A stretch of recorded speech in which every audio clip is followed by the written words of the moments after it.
14 புத்தர் சிலைகள் உள்ள உலகின் மிகப்பெரிய புத்தர் கோவிலை பற்றி தான் நாம் இன்றைக்கு பார்க்க போகிறோம். போரோபுதூர் உலகின் மிகப்பெரிய பௌத்த கோவில் தான் இது. இந்தோனேசியாவில் மத்திய ஜாவாவில் அமைந்துள்ள உலகின் மிகப்பெரிய பௌத்தர் நினைவு சின்னங்களில் ஒன்றாகும். கிறிஸ்துக்கு பின் 8 மற்றும் 9ஆம் நூற்றாண்டுகளில், அதாவது பார்த்தீங்கன்னா சைலேந்திர வம்சத்தின் ஆட்சியின் போது கட்டப்பட்டதாம். போரோபுதூர் என்றால் மலையில் உள்ள புத்தர் என்று பொருள்படுமாம். கோவிலில் கட்டுமானமும் மலையின் வடிவத்தில் செய்யப்பட்டுள்ளது. கோவிலின் சுவர்களில் புத்தரின் வாழ்க்கை மற்றது போதனைகளை பற்றிய பல சிற்பங்கள் வடிவமைக்கப்பட்டுள்ளது. இது யுனெஸ்கோ உலக பாரம்பரிய தலமாக அங்கீகரிக்கப்பட்டுள்ளது. தினமும் ஆயிரக்கணக்கான மக்கள் இங்கு செல்கிறார்கள். இது ஒரு பிரபலமான சுற்றுலா தலமாகவும் இருக்கிறது. 14ஆம் நூற்றாண்டில் பார்த்தீங்கன்னா ஜாவாவில் இஸ்லாம் பரவிய பொழுது போரோபுதூர் கோவில் கைவிடப்பட்டது. பிறகுதான் 100 ஆண்டுகளுக்கு முன்பு தொல்பொருள் ஆராய்ச்சியாளர்களால் கண்டுபிடிக்கப்பட்டு புனரமைக்கப்பட்டதாம். சாம்பல் நிற ஆன்டிசைட் போன்ற கற்களால் கட்டப்பட்ட இந்த நினைவு சின்னம் 1970களில் யுனெஸ்கோவின் உதவியுடன் மீட்டெடுக்கப்பட்டது.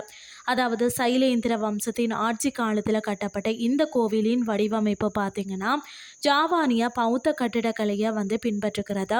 இது 8ஆம் நூற்றாண்டில் கட்டப்பட்டது. அதுக்கு பிறகு 14ஆம் நூற்றாண்டில் ஜாவாவில் இருந்த ராஜ்யங்கள் வீழ்ச்சி அடைந்து ஜாவானியர்கள் இஸ்லாத்திற்கு மாறியதை தொடர்ந்து கைவிடப்பட்டதாகவும் சான்றுகள் தெரிவிக்கின்றன. இது உலகின் மிகப்பெரிய புத்தர் கோவிலாகவும் யோககர்த்தாவில் இருந்து சுமார் 40 கிலோமீட்டர் தொலைவிலையும் அமைந்துள்ளது. இந்த கோயில் கம்போடியாவில் உள்ள அங்கோர்வாட் புத்தர் கோவிலை விடவும் 300 ஆண்டுகள் பழமையானது. சுமார் 27,000 சதுர அடி பரப்பளவும் 115 அடி உயரமும் கொண்டது. போரோபுதூர் எரிமலை கற்களை கொண்டு கோவிலை முழுவதுமாக கட்டி முடிக்க 75 ஆண்டுகள் ஆனது என்று கூறப்படுகிறது. புத்தரின் பெருமையை உலகுக்கு உணர்த்தும் போரோபுதூர் கோவில் 14ஆம் நூற்றாண்டு முதல் எரிமலை வெடிப்புகளாலும் நிலநடுக்கத்தாலும் பயங்கரவாத தாக்குதலாலும் தொடர் பாதிப்புகளை சந்தித்திருக்கிறது. ஜூன் 2012 பார்த்தீங்கன்னா போரோபுதூரின் உலகின் மிகப்பெரிய புத்தர் கோவிலாக கின்னஸ் புத்தகத்தில் பதிவு செய்யப்பட்டது.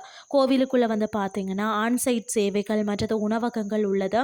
கோவிலில் காலையில் பார்த்தீங்கன்னா 6:30 இருந்து மாலை 5:30 மட்டும் திறந்திருக்குமா.